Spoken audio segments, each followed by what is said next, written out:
my wonderful viewers, and welcome to another episode of Betty Adams Overanalyzes. Today we are going to take a fully spoilery look at Kaiju No. 8, Chapter 111, the one where Matsumoto gives a respectful nod to all of our questions and theories, or rather, the one where Matsumoto fulfills the logical outcomes of the story pieces that were set up in previous chapters.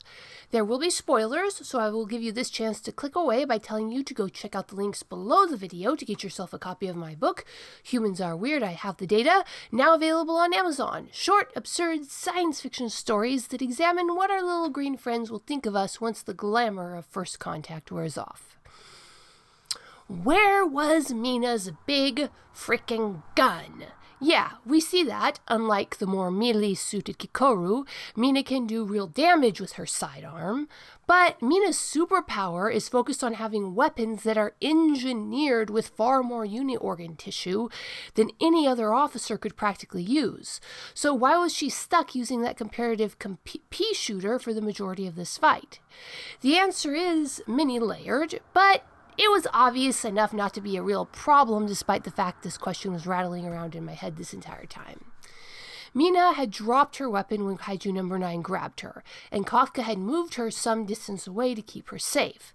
Then Kaiju No. 9 moved further away during his resulting fight with Kaiju No. 8.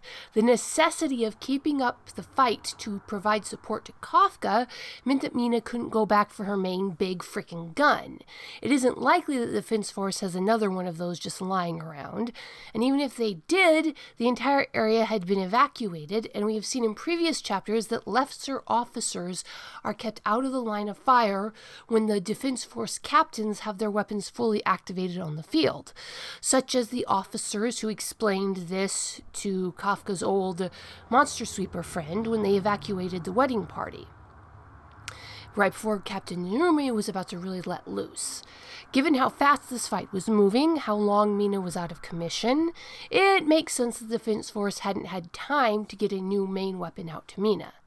Still, my brain was screaming for Mina to pick up a real weapon, so she could land more than just distracting shots on Kaiju No. 9.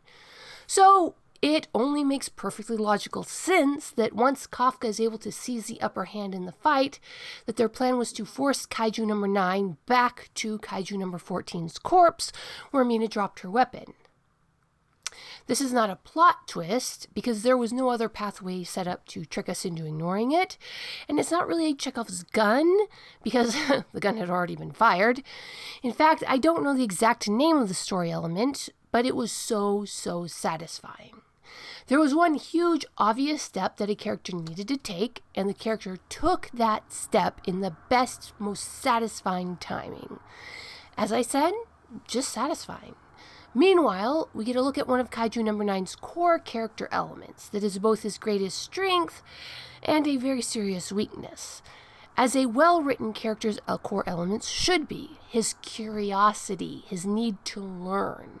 We saw it back in the fight with the giant ants, where Kaiju No. 9's beta body refused to help his gamma body fight, or maybe vice versa, I can't recall exactly, because it was more important that he was learning.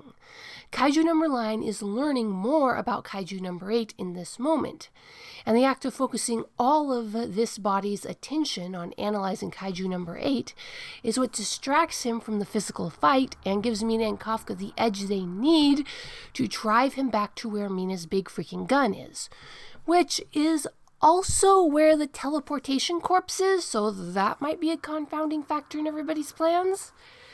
We get a classic Kaiju No. 9 monologue, the kind he gave that first tipped off Rino and Iharu way back when, and it addresses what is probably the number one question in the manga since Chapter 1. What kind of creature is Kaiju No. 8 exactly? What was that little dragonfly kaiju I like to call Little Guy, and why did it choose Kafka? So, what do we learn from our mad scientist who is trying to engineer a kaiju world? First, Kaiju number 9, or someone he has absorbed in the past, has encountered something that is the same kind of creature as Kaiju number 8. More specifically, it has encountered more than one of the same kind of creature as Kaiju number 8.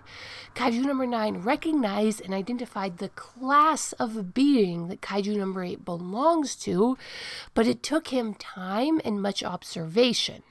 This heavily implies that Kaiju number 9 does not encounter this class of creature often, nor has he encountered one recently, nor do they all manifest in a very similar way to Kaiju number 8. What were the clues that allowed Kaiju number 9 to make this identification?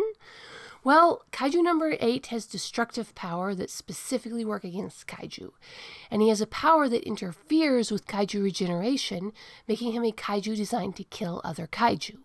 I was excited to have it confirmed that Kaiju number 8 does have a regeneration blocking ability, first and most obviously hinted at in his very first fight with Kaiju number 9, but the main takeaway was that those clues allowed Kaiju number 9 to identify Kaiju number 8 as a specific class of being, meaning that the Ghost Samurai very well could have been a previous Kaiju shifter like Kafka, and that Kaiju number 8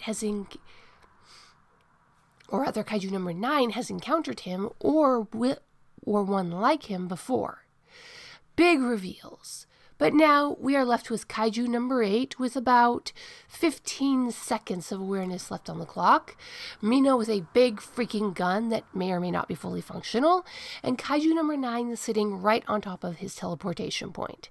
There are a lot of ways this next chapter would go, but where do you think it's going to end up? Leave a comment below telling me what you think under the video, hit that like and subscribe button, and peace out, my wonderful viewers. Escape into another world with the writings of author Betty Adams. 2 worlds, one of utter absurdity, one of dramatic tension, both alike in aliens absolutely astounded by human behavior.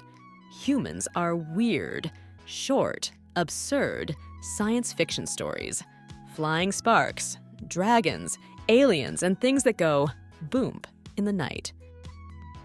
Books available on Amazon, Barnes & Noble, Kobo by Rakuten, Google Play Books, and at authorBettyAdams.com for a signed copy.